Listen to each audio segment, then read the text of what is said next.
Hello and welcome to Fresh Face One Shots. My name is Joey, And I'm Jacob. and today we are back with X-Men by Jed MacKay, which is normally a Fresh Face solo, but for this last issue, we are it is a Fresh Face One Shot. Although apparently in March it's going to be a solo one shot again, along with a bunch of other things that I don't read. So, oh god. Crossovers. Anyway, this is Raid on Graymalkin Part 3. This is X-Men number 9. Here we go. I really appreciate this issue as something that actually furthers the plot in Raid on Graymalkin. Yeah, I was gonna say, I'm like, are we gonna do another recap of Uncanny? And we're not. We're not. It's nice. It's nice to have. I wonder. Part of me is now thinking that maybe they had enough plot for 3 issues and was like, we gotta stretch this somehow. Yeah, that might be it. But we also know Simone has a hand in at least the plotting of this. She gets a special thanks. Yeah. On our title page. Yeah. Okay.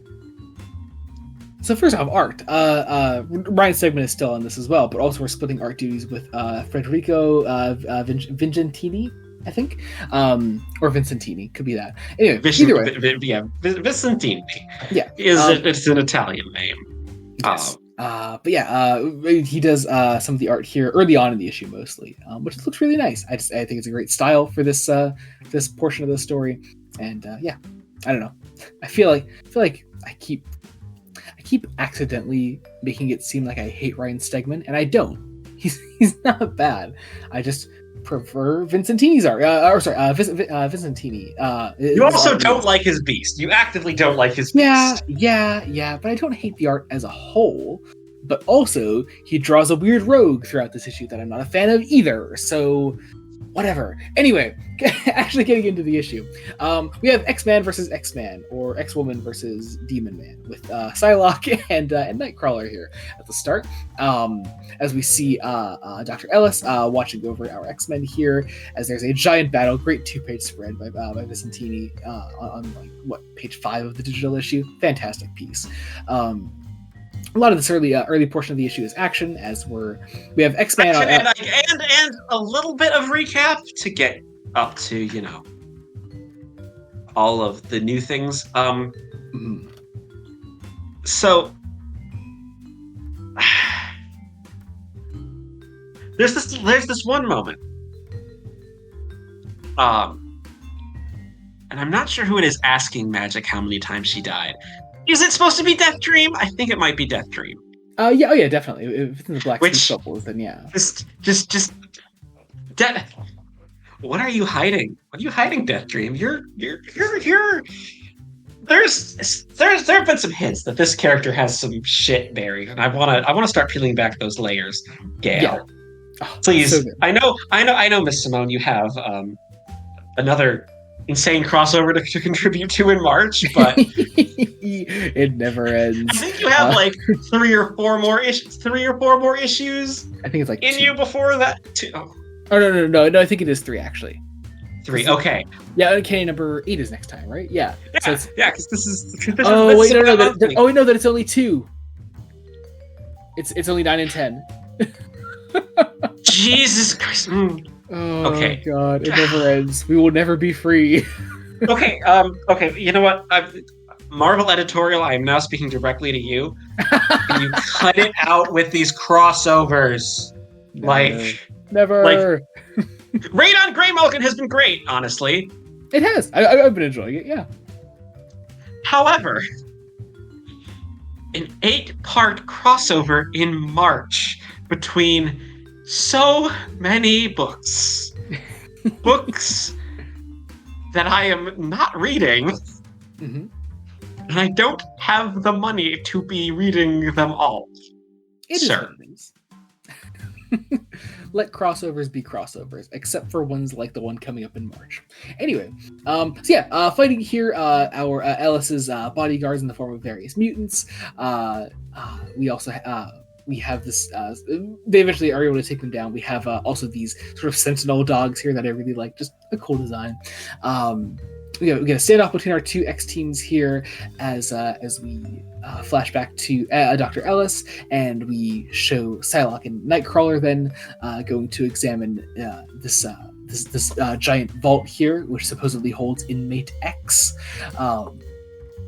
As Nightcrawler and Psylocke investigate it, we have our other X teams sort of arguing with one another, and this fascinating idea that Scott does not. First of all, they're all convinced that it's Xavier behind the vault, and so Scott does not want to open it because Scott does not want Professor X free. Now here's the thing. I don't know. Okay, so this is another thing that comes from, I think, me not having read current X-Men comics for a while, for a very long time. Here's the thing. I am vaguely aware that Marvel, I think this is mainly a Marvel editorial decision, that they have made certain characters awful, including Charles Xavier. See, I'm not specifically talking about that. I mean more the decision to make Scott so mistrusting of Xavier, and pretty much downright hating him here. Like he says, like under no circumstances will I allow Charles Xavier to be freed. And like Rogue kind of goes at him for this, and like I don't know what their relationship has been before all of this From the Ashes stuff with the Uncanny and regular X-Men that I've been reading, but I don't know. I guess someone help us out with this one, because I would need to know more of what their relationship is before I decide like if this seems like a weird decision or not. To have Scott. From what I know about Scott Summers, it feels. I'm gonna say it does feel a bit out of character. Just a little bit, but again, we could just totally be missing like current Marvel things that came before From the Ashes. That's true. You know? I, in my defense, I only have the context of 3 volumes of Claremont's Uncanny X-Men, and I have not read like a ton of X-Men outside of that either. You know, so I mean, you've gotten deep further than I have. Yes, I'm like, I think. I'm trying to think how far I am into the Claremont run, but I've read like a lot of it. But like outside of that, I haven't read too much of like anything like post Claremont X-Men. So again, we're probably missing something here. So yeah, commenters, you have been very helpful so far. Yeah, seriously, you have. Thank you to the people that have been helping us out on this. Please continue to be helpful, because we are. Just let us know if this is bad characterization or not, so we can have an opinion on this. But anyway, so we have a stand-up between Rogue and Cyclops here as they're fighting over this, and are sort of about to physically fight each other when they're met by, what is this character's name again? Shit, I lost it. You lost it. This is okay. Do they even? I think they say it once. Hang on. I know they say it. I know for a fact they say it. We got this.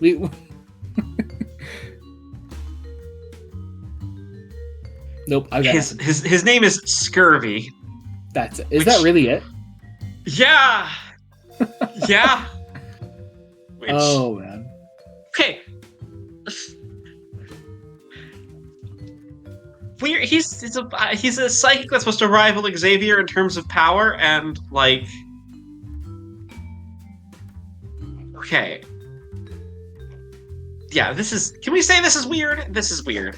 It is like weird. It's very weird. It's a weird moment. He initiates a thing called White Light Protocol, which seems to affect all of the X-Men mentally somehow. The whole prison goes like purplish here as Juggernaut rips off the vault to this cell, which has inmate X in it. Nightcrawler and Psylocke come walking out, and I gotta be honest, once again, I don't know for sure. Is this Xavier? I really have no clue. I think it's supposed to be Xavier because of the upcoming March crossover. It's gonna be 8 fucking issues. X-Manhunt, it's called. Who is... People in the comments, please tell us who's being out of character here, because somebody is, and I can't quite tell who. Somebody is. And it's also fair to say that, like, You know what's really interesting about this, especially though, being an X-Men heavy crossover, like not Uncanny, is that like, this is a problem that I think I've had throughout my solos as well, is that I don't think Jed MacKay has been as welcoming to new readers as Gail Simone has been. I mean, Simone definitely has been. Like, yeah. She's been very kind to new readers, and like, I don't know, man. Jed MacKay's X-Men feels fucking unrelenting sometimes, and this is one of those big moments. I mean, I hate to say it. There's a reason. There's a reason I fell off watching your solos, because That's fair. The last third of this issue feels just completely impenetrable to us as readers that are trying to jump on with an initiative of X-Men comics that were advertised as for new readers. So I don't know. And I don't know if this is entirely MacKay's fault. Yeah, it could not be. It could be an editorial. Some of it seems like editorial. Like, we want these two big crossovers so really early. Yeah. Like we already said, like we're gonna have 2 months of regular Uncanny issues between this and the next crossover. It's crazy. It's too much. And Gail Simone, fantastic writer. I've loved every issue of Uncanny. Yes, Uncanny has been fantastic. But she's clearly struggling a little bit with the fact that she wants to clearly make the Outliers, Outliers, Outsiders. I cannot remember. Outliers. Outliers a new thing, and wants to devote focus to them, but like really can't. Yeah, not as much as she wants to, because crossover now. Yeah, at least the March crossover is 1 issue per book, so that's, I guess, a silver lining. Not the worst thing ever. And hey, also our next issue is an Uncanny issue. I'm hoping Simone can bring it on home for the end of this crossover. But I guess I think she will, because I've been enjoying where it's going. It's just I'm not entirely sure where we're going to end here. Yeah. So hey, I have a sneaking suspicion it's possibly going to end with, well, the thing that I don't always love. Let's just read the next crossover. Yeah. Yeah. Find out the rest of this story if you read the next fucking crossover and keep giving us money. Gotta love comics. All right. I think that about does it for us today with X-Men. Be sure to join us with our next one, which will be out. Well, I guess it might be out Sunday. I don't know, because the next one shot might be out Sunday. Because by the time this video comes out, the final issue of this crossover will already be out. So yes, that'll be out sooner than later. Check out other Fresh Face one shots we do. We cover Superman by Joshua Williamson, Wonder Woman by Tom King, Batman: The Brave and the Bold by Avarius, which has its final issue out already at the end of last year. We have our video on that coming out tomorrow on Friday. We're also covering, obviously, the Uncanny X-Men by Gail Simone, and I usually normally cover X-Men by Jed MacKay on solos. But hey, more and more, it seems like it might just become a one-shot thing if we just keep doing crossovers again and again. You're going to have at least a couple of issues, I think, solos. I think exactly 2 again, or maybe 3. One of them. Either way, a number. It's a lot. Also, check out the main podcast, Fresh Face Comics. We're in the middle of a Suicide Squad block currently, so check all that out. And we're moving on to other new things next time, so that'll be a lot of fun. Also, our link trees will be in the description below. You can follow us wherever you want to follow us. Make sure it's on Blue Sky. That'd be awesome. Also, subscribe to the channel, Blood Donut Studios. Any else support means the absolute world to us. Thank you all so much for watching. Until next time, this has been Joey Morgan. Jacob Licklider. Goodbye. Bye.